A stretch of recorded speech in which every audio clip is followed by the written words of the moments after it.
Ngayong 2025 sa Season 2 ng Aksyon Laban sa Kahirapan ng National Anti-Poverty Commission o NAPC. Makakasama po natin tuwing Martes at Huwebes sa RSP ang iba't ibang kinatawa ng mga ahensya at ganoon na rin po ng lokal na pamahalaan upang talakay ng mga interventions ng gobyerno sa pagpuksa sa kahirapan.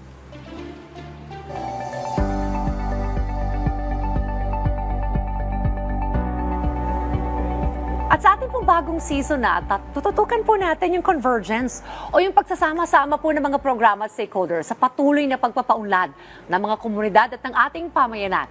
Ngayong araw, makakakwentuhan natin dito sa ating programa si spokesperson Junie Castillo ng Office of Civil Defense o OCD para talakayin po yung mga initiatives ng pamahalaan hinggil sa kahandaan, kaligtasan at katatagan tuwing mayroong pong sakuna. Magandang umaga po. Magandang umaga po sa lahat ng ating manonood. Alright, tuwing Hulyo po, ginugunita ang National Disaster Resilience Month o NDRM. Ano po ang kahalagahan ng paggunita po sa NDRM at ano po ang kahalagahan po ng tema ngayong taon? Tama po, ginugunita natin yung National Disaster Resilience Month, para paigtingin nito yung ating kamalayan at kapasidad, of course, ng bawat Pilipino, sa pagharap sa mga panganib. Syempre sa Pilipinas, lahat ng panganib na bantang panganib, meron tayo rito, like lindol, bagyo, iba-iba pang sakuna. This is not just, a celebration, this is an observance, kumbaga paalala, na meron tayong collective responsibility na maging handa, maging matatag para mas mabilis pong makabangon. For this year, ang tema natin is kumikilos para sa kahandaan, kaligtasan at katatagan. This is actually the message actually that we're trying to impart here, ay yung kumikilos actually acronym, Ang sinasabi natin doon is kayang umaksyon ng mamamayan upang isabuhay ang kahandaan para maging ligtas sa oras ng sakuna. Yun yung kumikilos.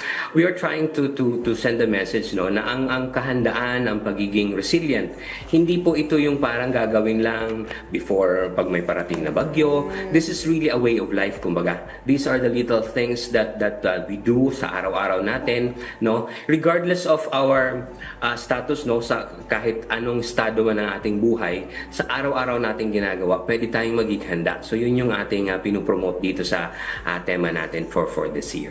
I-connecta ko lang din sa sona ng Pangulo kahapon, Sir Junie, sabi nga niya dapat likas na sa atin yung at automatic na yung mga gawi tuwing may sakuna, kaya very important talaga yung paghahanda bago pa man nating maranasan yung anumang kalamidad o sakuna. Now, for the information of the public, sir, ano po yung mandato ng Office of Civil Defense bilang bahagi po ng National Anti-Poverty Commission o NAPC sa pamagitan po ng National Disaster Risk Reduction Management Council? At paano po nakakatulong yung OCD at NDRMC sa pagbaba po ng antas ng kahirapan sa ating bayan, sir?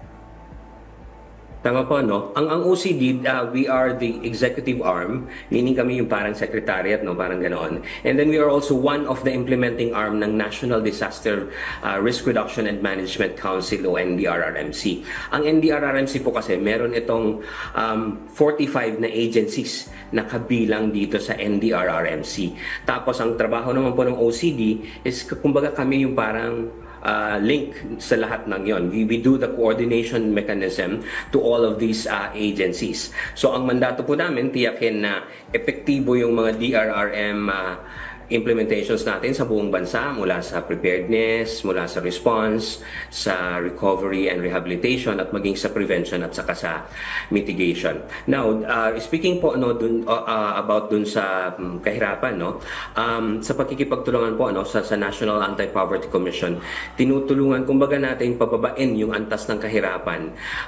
Una-una po, kapag dinadaanan tayo ng mga sakuna, ang bilis po nun kumbaga ibaba at ibalik yung kahirapan sa ating mga mamamayan, especially sa ating mga communities, So when we say we increase or we do resilience building, ang kasama sa sinasabi natin doon ay kumbaga palakasin yung mga kapasidad ng ating mga komunidad para kung sakali mang dumaan yung mga sakuna ay hindi labis na maapektuhan. And in the same way po, yung kahirapan ay kumbaga hindi tayo parating ibinabalik, kumbaga ibinababa dahil dun sa mga sakuna. And speaking of yung mga damages, so syempre kapag ka naapektuhan yung ating mga komunidad, yung ating ngayong mga hanap buhay, syempre kumbaga mas bababa o mas babalik at kumbaga it will hamper, you know, our development. Kaya kumbaga this is a direct link actually of DRRM at saka yung ating poverty.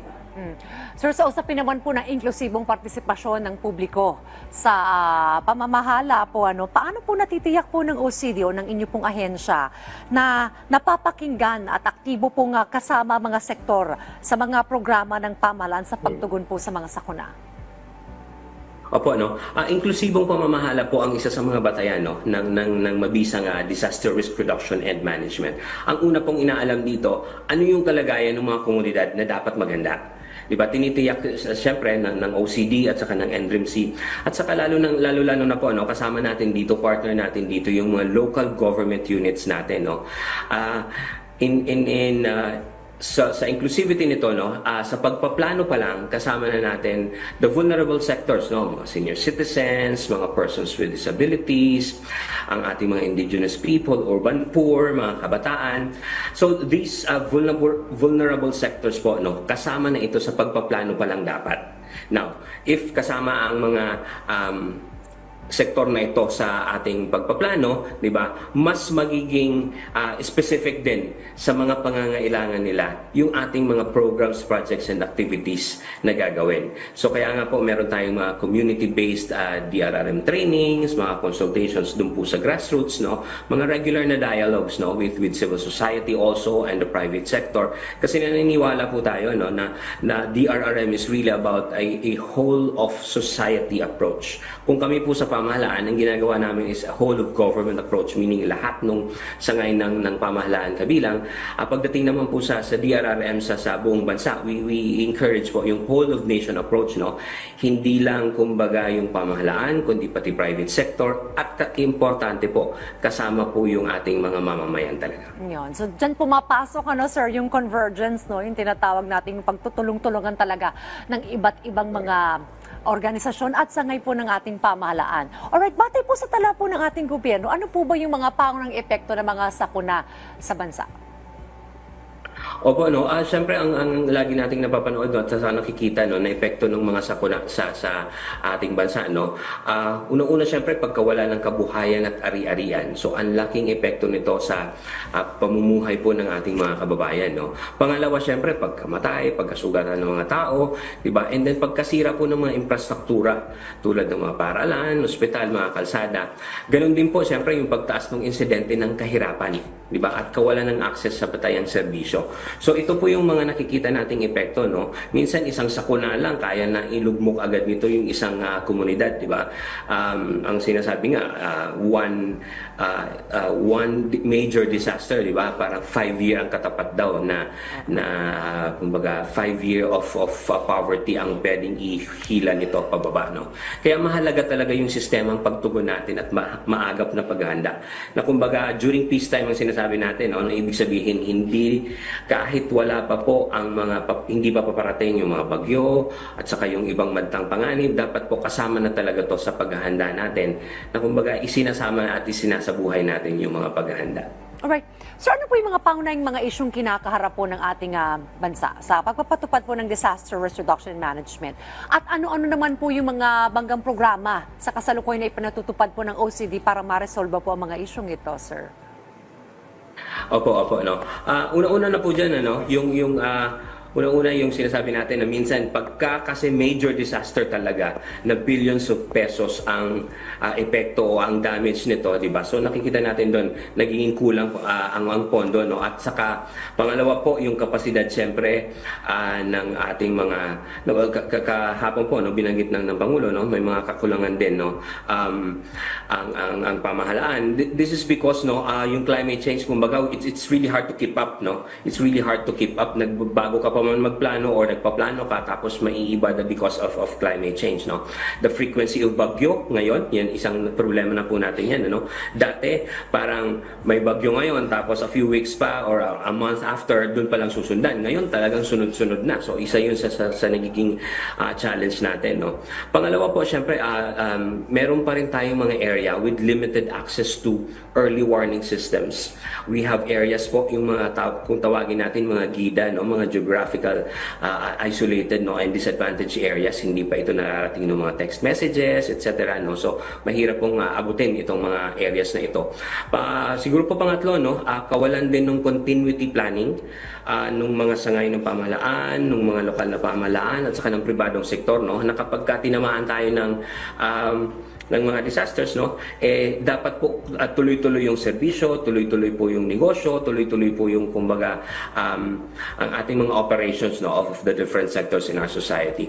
And then pang-apat po siguro na may idadagdag ko, no, is the low awareness, no, and non-prioritization of DRRM. Nababanggit ko kanina yung during peacetime, no? Kasi nga po, ang tinitingnan natin, no, even the survey says, no, medyo nasa bandang huli yung disaster preparedness pagkadating. So, kung priority ba ito nung bansa o nung ating mga mamamayan, no? So, napakahalaga po, no, na kumbaga maging itaas po natin sa priority natin yung disaster preparedness kasi ang laking epekto po nito doon unang-una sa ating kabuhayan, no? And then pangalawa siyempre sa kaligtasan natin lahat. Kaya mahalaga po na kumbaga itaas natin. Kaya sa tema nga po natin ngayon, sinasabi natin dapat isabuhay talaga. Hindi lang yung naghahanda dahil kakailanganin, dahil may paparating, kundi it's really making it a way of life. Alright, may mga programa po ba, aktibidad para po dito sa ating celebration o paggunita ng National Disaster Resilience Month, sir? Opo, no. Dito sa ating Disaster Resilience Month, no, sa buong bansa po, no, iba-iba yung mga ginagawa nating mga paghahanda, no, at saka mga activities, no. At the national level, no, ang ginawa natin is we expanded the launch po ng ating Ligtas Pilipinas. Ito yung mga educational informational videos natin, no. Ang ambassador natin dito ay si Dingdong Dantes, no. Ito yung mga video clips, no, that are shareable, no, sa social media. And then ito po yung mga kumbaga mga simpleng paghahanda, mga tips na sinasabi natin para gayahin o gawin din ng ating mga ordinaryong mamamayan. And then for this month, we launched it na rin na kumbaga hindi lang dun sa social media, kasama na rin po sa lahat ng sinehan, sa Ayala Malls and then sa SM Malls. Kasama na po ito na ipapalabas din doon yung mga Ligtas Pilipinas tips na ito. And then meron din po tayong mga ginagawa, no, at as I've mentioned, no, nationwide, yung mga kumbaga awareness ng mga activities. Meron pong mga nagpo-poster making contest sa ating mga schools, meron pong mga nagfa-fun run, meron din pong mga gumagawa ng iba't ibang mga capacity buildings po tulad ng mga webinars, no, mga pagtuturo po sa mga communities. Iba-iba po. Dito naman po sa atin sa national po, no, and also even sa provinces, no, meron tayong mga ginagawang mga Rescue Olympics, no, pinagsasama-sama natin yung ating mga local responders, not just for competition but for camaraderie, no, kasi importante rin na nagtutulungan yung ating mga local responders sa iba't ibang mga lugar. And then of course, at the national level, no, pina-aiding natin yung pag-harmonize ng ating mga contingency plans. Yung ating pong mga plano ng iba't ibang ahensya at ibang lokal na pamahalaan, kumbaga pinagsasama-sama natin ito because really we're talking of, especially kung yari yung the big one na sinasabi natin due to the movement of the West Valley Fault. It's really important na meron tayong pagtutulungan, no, from different regions na dapat natin kumbaga iniisip, no, kasi kunyari halimbawa it's the Greater Metro Manila area that will be affected, so dapat merong mga mekanismo kung paano tutulong yung ating mga karatig na ating mga regions po. Sir Johnny, maraming salamat po sa inyong oras dito po sa Aksyon Laban sa Kahirapan sa RSP at salamat po sa inyo pong pagpapaunlak sa aming imbitasyon. Thank you, sir. Maraming salamat din po.